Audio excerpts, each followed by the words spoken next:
కిరాణా దుకాణంలో దొంగతనానికి పాల్పడిన దొంగకు స్థానికులు దేహశుద్ధి చేశారు. కామారెడ్డిలోని గాంధీనగర్లోని ఓ కిరాణా దుకాణంలో క్యాష్ కౌంటర్ నుంచి డబ్బులను దొంగిలించాడు. డబ్బుతో పారిపోతుండగా దొంగను స్థానికులు పట్టుకున్నారు. ఆ దొంగకు దేహశుద్ధి చేసి పోలీసులకు అప్పగించారు. చోరీకి సంబంధించిన దృశ్యాలు సీసీ కెమెరాలో రికార్డ్ అయ్యాయి.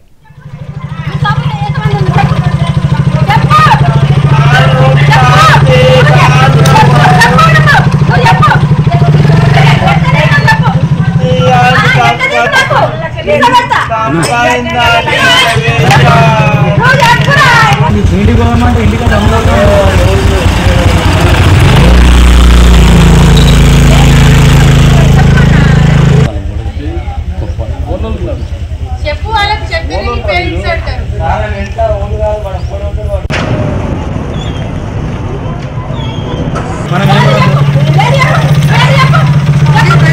అర్థమైందా?